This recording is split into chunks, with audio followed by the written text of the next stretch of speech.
Hello everybody, it's Sean Milburn here with the Bay Area Drafting Acura RSX number 14. Today we're going to be doing the winter teardown of the vehicle. Every season as it comes to an end, we stick the car back in the garage and take it all apart. That way we can figure out if anything's broken or needs to be replaced before the next season starts. This teardown video is going to give you guys a little bit of insight on what it takes to be a part of a racing team, as well as to maintain a race car that sees its entire life on the racetrack. So joining me today is Tom Milburn. He's going to be here helping work on the car. Yeah, I'm crew chief for the Bay Area Drafting RSX. I've been doing this for about 20 years. My son Sean here is our lead pilot, and my other son Danny is also a lead pilot. He's not here today. He has to work, but hopefully we can show you a couple things that you just don't usually see when you're working on your street car and what it takes. But everybody can do this. It just takes drive, like Sean talked about earlier. So why don't Sean, why don't you grab that camera, and I'm going to take off this front tire, and let's see what we can see here getting started. Always the number one hassle with working on a car is, what did I do with my socket? All right, we're back. I found that socket. So what we're going to first do is pop. Really noisy.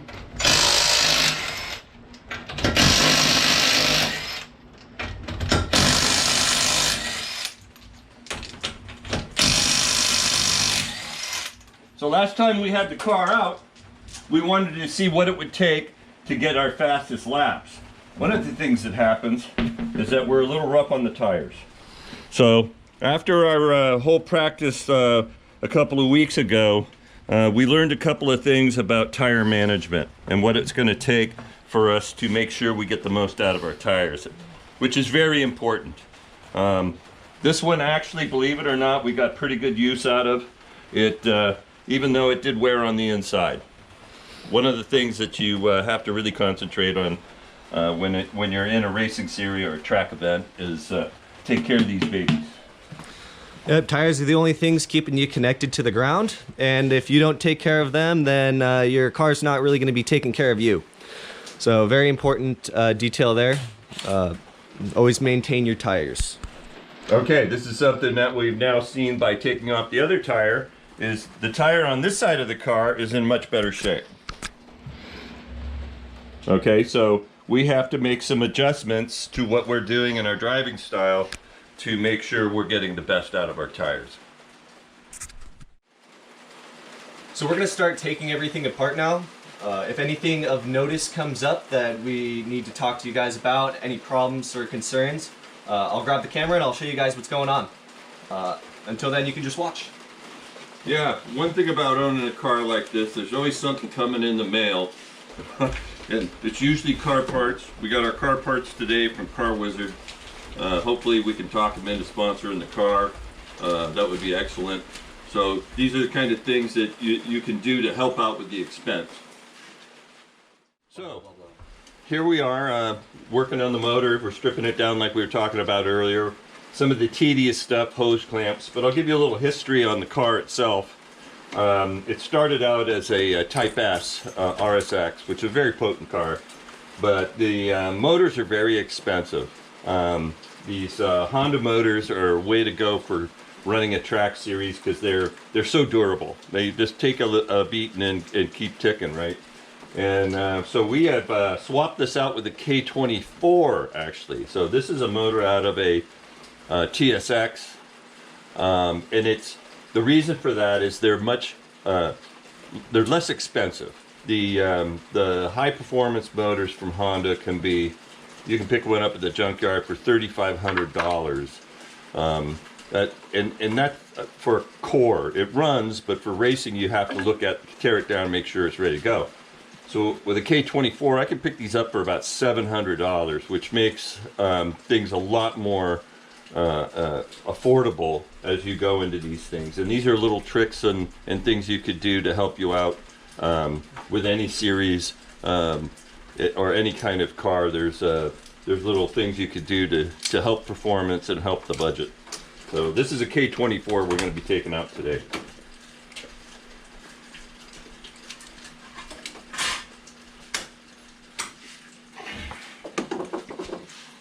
Okay, as I was under the car right now, I've noticed we've got a fairly severe oil leak. Something we kind of discovered at the track. We had some oil pressure issues that we really were concerned about, which we've never had before. So that leak we have could have been some concern. We also found that we have an oil accumulator, which is basically an oil reserve, was not functioning properly, right? Excuse me, but it wasn't functioning right. So this is why we do this kind of thing. Is maybe tedious and tough, but you had to get in here and look at the car. So on race day you can have a good time and bring it to your competition.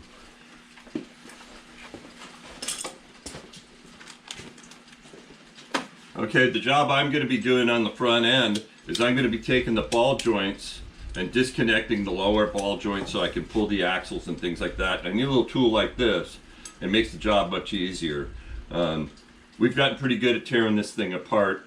If we're not doing a videoing like this, we can have this motor out maybe in about 4 hours, but it'll take longer than that today. Alright, so up top here, I'm going to be taking apart the intake manifold off of the car. Going to be releasing all of the motor mounts for it. Going to be trying to just take pretty much anything apart up here that is going to be in the way of us pulling the engine out of the car. A big upside to these cars, you have so much room to work with. A big part about choosing a race car to be working on is the amount of space that you have, how much it costs, and how much you know about it. You want to be picking a platform that you might already be familiar with or that you like to work on because you're going to be doing it a lot. Now I put the camera under the car here to move these ball joints. It's actually pretty simple. Without this tool, it's an absolute nightmare. So we slide this son of a gun on here, and we center it on our ball joint threaded shaft. Once we got it set, we find the right side socket.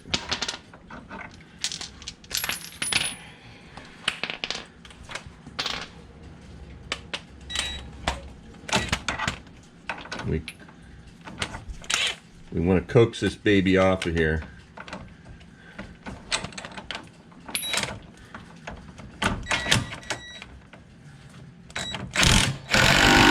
There it goes. Got to be careful not to beggar up the end of that ball shaft, that ball joint shaft, because we got to thread our nut back on there when we reassemble the car. So it's important to be careful not to be too medieval taking things apart. And that's not cooperating, doesn't want to come off. How typical is that?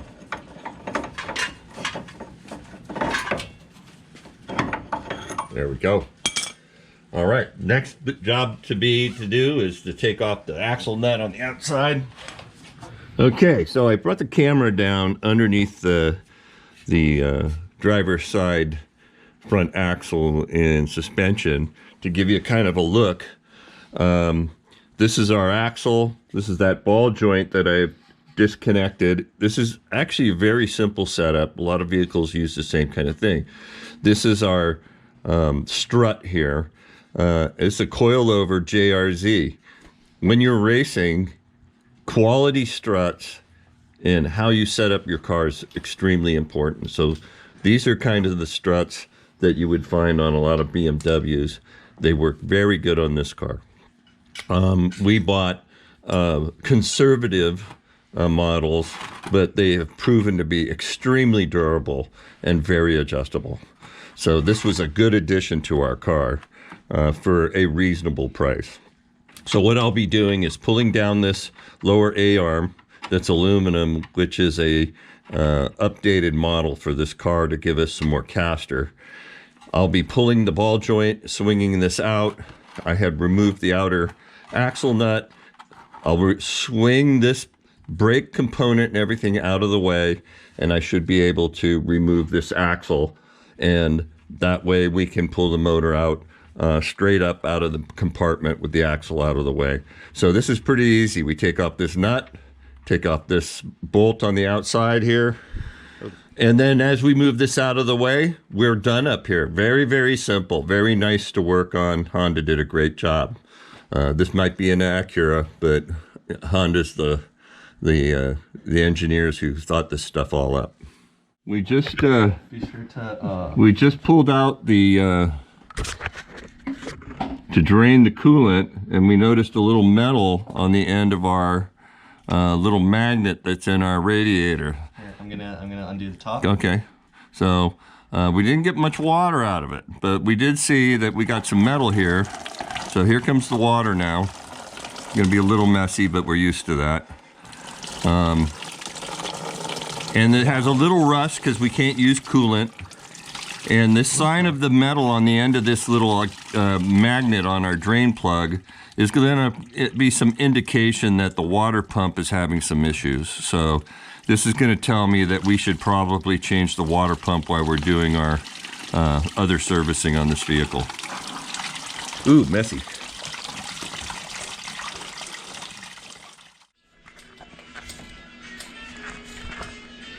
All right, so we're at the point now where we're going to be pulling the intake manifold off. Got all the bolts out. So it's just going to take a little bit of wiggling and figuring out which spot it likes to come out of best. Yeah, it allows us to get to the wiring underneath there and some of the components we need to disconnect so we can pull the motor. Not pulling the intake just makes it more difficult, so it's just easier to pull the intake. Now I'm going to take the camera and show you how accessible everything is without the intake manifold in place. We can take off all the wiring, goes to the starter, goes to the alternator, we can disconnect the thermostat housing, the hose to that housing, and then when we go to strap our motor to pull it out, we've got plenty of room there to run our engine straps and such. All right, so we got the intake manifold off and we got the headers out. So what we're gonna do now is strap up the engine, make sure that we can get it nice and secured, so when we get the engine crane over here, we can lift it up smoothly, because you don't want your engine falling straight through the engine bay when you try and lift it. Yeah, I think that'd be good. Let's not drop it through the bottom.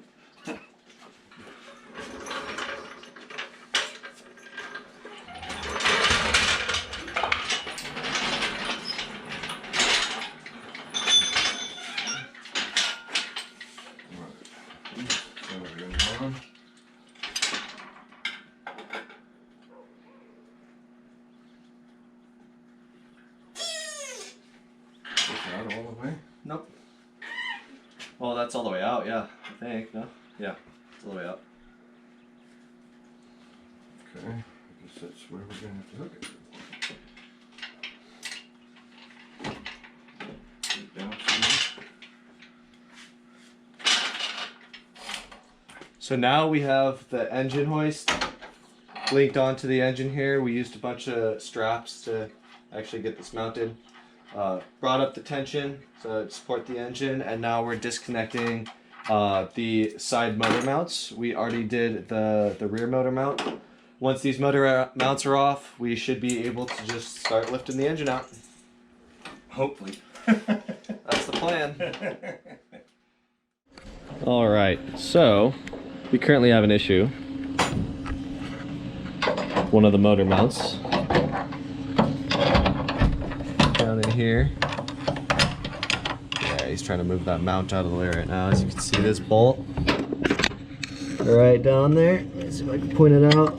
There's one right here, and that is being interfered with by this bracket. The bolt is supposed to come out this way, but there's no way to do that when that's in the way. 3/4 is right here.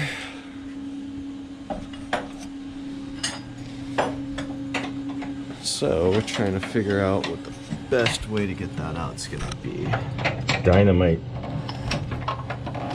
Oh, that looks pretty clear. Is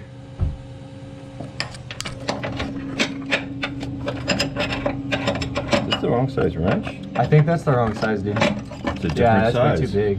Yeah, it's a different size bolt. Yeah.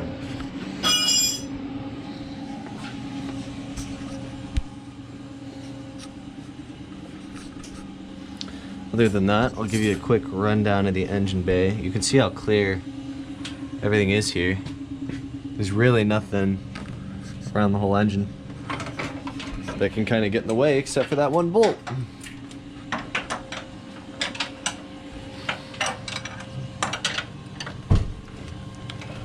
Alright, I'm gonna put you guys back up and let you know once we're getting this thing all said and done here. Oh yeah, so the handle's right on along the side. I see. So I'm gonna watch for clearances. Alright, here we go.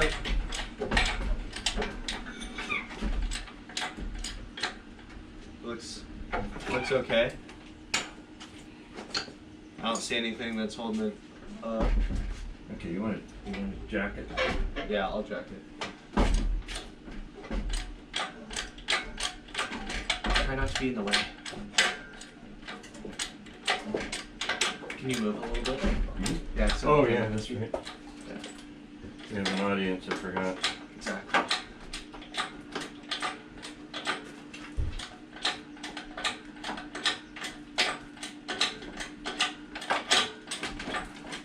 Nice and loose. And on that.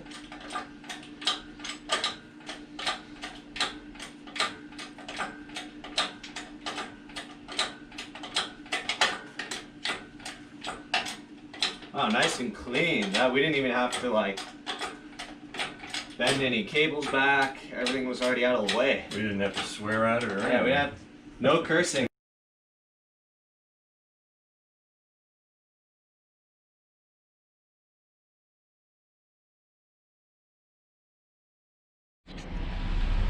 Sorry about that. So the SD card ran out of memory, but you guys didn't miss a whole lot. You saw us pull up the engine. We got it out. Now it's sitting right here. What we're going to do now is we're going to clean up our area.